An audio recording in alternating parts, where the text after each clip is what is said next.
Hello, guys, and welcome to another presentation from Mr. Ross, where we talk about what the course has to say about the good life.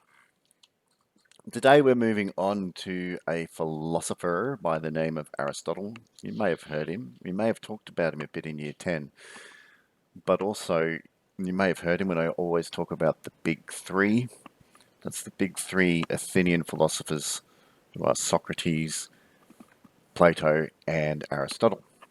Aristotle was a major and very keen student of Plato, who in turn was a very major and keen student of Socrates. So you can see the relationship between the three. There's a lot going on there. Now, we're going to find that our man Aristotle is a bit more complex and a little bit more elaborate when it comes to explaining how one should live a good life. And we're going to see that that's because he makes some assumptions that are a little different from Plato and Socrates. But before we get into that, let's go over what we're going to try and achieve today in this video. So we're going to establish the background knowledge needed to understand Aristotle's arguments and conclusions in the Nicomachean or Nicomachean, whatever you want to say, Nicomachean ethics.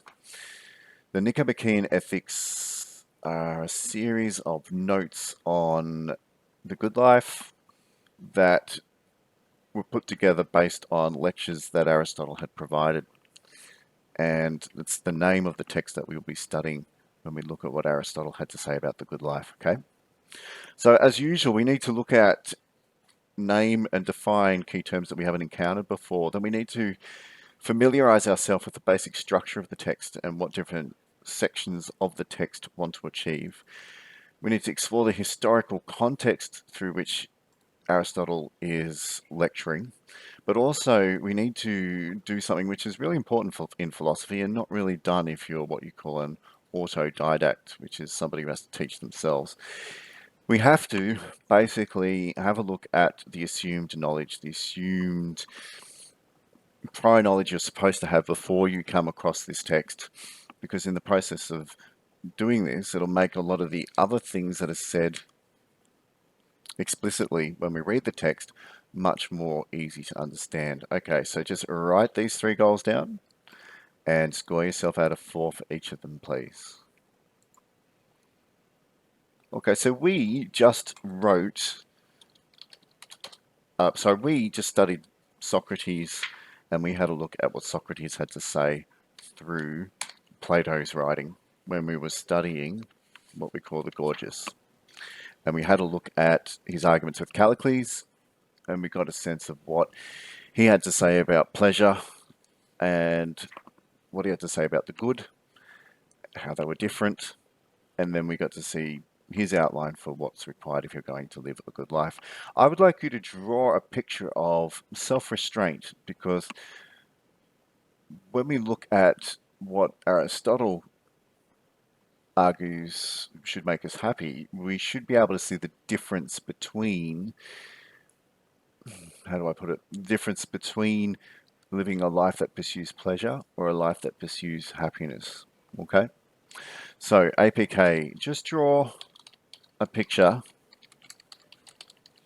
that represents self-restraint. Can you do that for me, please? Okay, so before we get started in outlining the structure and exploring some key terms, let's give you a bit of historical context, okay? As I said before, Aristotle is one of the big three philosophers. Socrates was the major one, who started off first. Plato was his disciple. He elaborated and developed Socrates' theories and thinking a lot more. And then along came Aristotle, who reflected on the teachings he received from Plato, and he elaborated on them. Okay, so we can see that each is kind of like a disciple. He was a disciple of Socrates and he was a disciple of Plato.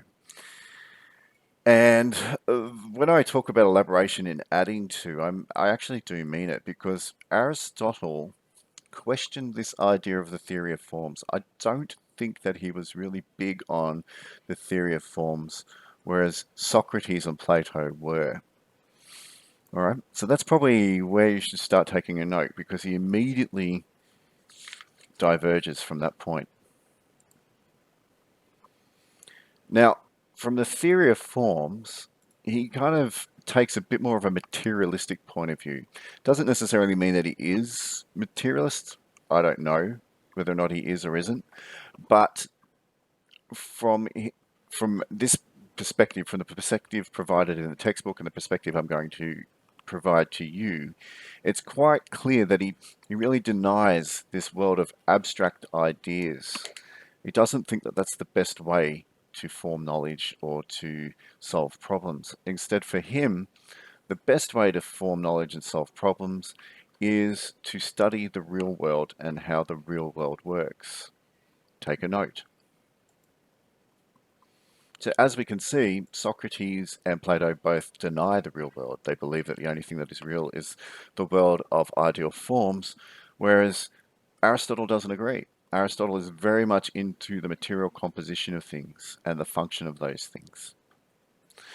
So this is no surprise given the fact that he was a keen studier of biology, and he was really into a subset of biology called zoology, which is the study of animals. And there's lots of evidence here when we look at his study of animals that he totally disagreed with the theory of forms. I got that wrong. I'll correct that now. Because when we see him studying an animal, he basically said that the animal is a result of the thing in itself and also the result of its internal organization.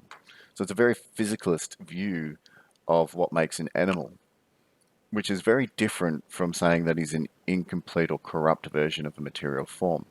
From his point of view, it's the internal organization of its components that leads to the thing in itself and, of course, its function. Take a note. And as evidence for this, we are introduced to the notion of a child who observes cats. And as the child encounters many different cats, they start to form an understanding of the commonality that certain cats have. And they form an abstract notion from those commonalities. So rather than the cats reflecting an ideal form, in a material sense, all these cats have things in common, which then allows us to form the idea of catness, right? And this happens as the child encounters many different cats. So in other words, forms really are traits that are held in common. They are commonalities between different particular things, okay? And a person gets to know them through experience. We come to get to know forms by observing commonalities as we experience the world. Take a note. Now, as I said, we don't know, or I don't know, if Aristotle was a complete materialist. I think he definitely was a materialist in a sense, but he doesn't deny the existence of abstract things like justice or virtue or the idea of the good. These are intangible things that cannot be touched, all right? But they are still things, and he says they are still real. But like a material thing such as a cat, something that is tangible, right? These abstract concepts and things, these abstract nouns, we get to know them through our experience. And what's really important is that if we want to answer the questions to how do we live the good life, we need to study how a person comes to know what these things are. How does a person, through examination and experience, understand what is just? How does a person understand what is virtuous? And how does a person understand what is the good? By studying a person's psychology and how they form these notions, right? Perhaps we can then look at how we would try to get people to live a good life. Take a note. Now, Aristotle is very, very big on acknowledging the fact that it's through interaction with others, and in a modern sense, I don't know if he mentions this in his text, but language, and I'm saying language is kind of an obsession with a new type of philosophy we call postmodernism. And it's modernity or modernism has an obsession with language. But basically, Aristotle says we come to know these what these concepts are, not just through how we observe the world, but through social interaction. Social interaction is really important for our formation of these abstract concepts or abstract notions. So, he then concludes from examining how we come to know these things that,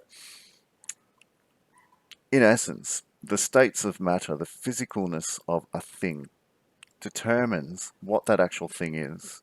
And it also allows us to understand its behavior and how that thing will behave. Take a note. And again, and this may seem like a bit of a tautology, it's almost like I'm repeating what's implied, but we've got a chair here, and the chair is a result. What it is it's the result of its composition. Its a behavior could be the result of a thing's function, the way it's supposed to act. And also, the way something is arranged or composed will determine its function. Of course, its behavior will determine not its composition, but what it is in itself. So basically, what a thing is in its behavior is dictated by its composition and by its function. I'll say it again. What a thing is and its behavior is dictated by its composition and its function. Can you take a note? And a great example of this is explained by an eye. An eye has a particular arrangement within it in order to function at its optimum capacity. So if we are looking at an eye, it's arranged deliberately to perceive the world as light shines through the iris and reflects on the rods and cones at the back of your eye. Now, a diseased eye has a different composition, so it cannot function as well. But a purely healthy eye has the correct composition, and its function and the way it functions is determined by that composition. Likewise, a diseased eye would have a different composition and it would have a different function because it's not functioning as well. So, what are the Nicomachean? Let's put the actual title in here, ethics. Oh, actually, yeah, look, take a note about the example and we'll get into what the Nicomachean ethics are. All right, the Nicomachean ethics are basically a collation of notes believed to be collated by Aristotle's son, Nicomachus, right? And they are a series of notes put together during a series of lectures provided by Aristotle. So originally, what we are supposed to hear was supposed to be delivered through a lecture and through some kind of discussion. And that's why when you read these texts, they seem very abstract, formulaic, and very almost rigidly scientific, okay? They're not as discursive, or they're not discursive in any way, like Plato's dialogues. They are what we call a treatise. They are a series of outlined, formulaic arguments that are meant to lead to overall conclusions in the long run. And they were put together by listening to Aristotle, which means they probably lose a bit of the rhetorical flavour that you would expect to be provided when someone's offering a presentation. Now, it starts off with a discussion about what is happiness. And then it moves on to a discussion about moral and intellectual virtue. Now, virtue is a big, big component about it's a big component. It's a major component of Aristotle's philosophy. So we should probably define what virtue is right now. Virtue would be personality traits, or virtue would be things within a person or qualities within a person that allow them to either be good or bad. That's probably the best way to put it. So they're qualities within a person's personality that allow them to be good or bad. Gandhi, that's this man here, was very big on virtue, and he outlined 7 virtues. And I quite like Gandhi, so I thought I'd put down seven dangers to human virtue, 7 things that would actually be dangerous, all right, if you actually practice them. Virtue is not just about personal qualities, it's about how you act, what you do, and what that signifies about your personality. So that's why it says 7 dangers to human virtue. It says wealth without work, pleasure without conscience. These are obviously practices, but also things related to your personality that would be quite dangerous. 7 dangers to human virtue. That's why they're there. So I'm going to put up our man Gandhi and he's going to represent the concept of virtue for us. But he's also looking at these personality traits, these aspects of character, these behaviors of character. That's what virtue is all about, with regards to justice, pleasure, and friendship. And he tries to get us to think about what are the virtues, what are the behaviors we require to cultivate those virtues in order to live a good life. I would probably stop now, but if we wanted to have a definite definition of virtue, probably all you need to write down is that they are qualities of character. That's all they are, right? And then from there, note take the fact that Aristotle was concerned with the qualities of character that allow us to be just, pursue pleasure, and have friendship, but in a way that facilitates the living of a good life. That's what I would note take, okay? Now, because character and the way that we act are so intimately entwined, the way that we act is really something that happens within society. So the good life and the way to live the good life depends immensely on the way society is structured and the way society works. So the point is that to live a good life, according to Aristotle, what one needs to do is to be educated from the very start to nurture the correct dispositions. Another word for dispositions is the correct virtues. Another word for dispositions is the correct character traits, right? To live a good life, okay? And also virtue, according to Aristotle, is highly socially determined as well. So it relies on what society says is virtuous. So one also needs to be educated within society to understand what those virtues are and then cultivate the behaviors, the character traits, or the virtues required to live a virtuous life, okay? Or a good life, same thing really. As we read the text, we're going to study two books. The first book is mainly concerned with what is the good life for humankind, okay? And his answer to the question is not pleasure. He disagrees. He doesn't believe that pleasure is the way to happiness. He believes that eudaimonia is the way to pleasure. Well, eudaimonia really means happiness. And that is actually different from pleasure, and you've got to keep that in mind. So eudaimonia is the happiness that leads to the good life, and you need to know that. That's a major thing in Aristotle's logic. So take a note. The second thing is book two. In book two, we look at, well, how do you achieve eudaimonia? How do you achieve the good life? And through that, he starts asking questions like, what is good? Are youth suitable for moral philosophy? What's the relationship between human nature and the good life? What is the nature of virtue? What is virtue? How do you cultivate good character traits that allow you to cultivate virtue? And what is the relationship between virtue and the good life? So that's pretty much it. Just take a note on those things because those questions are quite important. So in this brief introduction, we can see that we have named and defined key terms.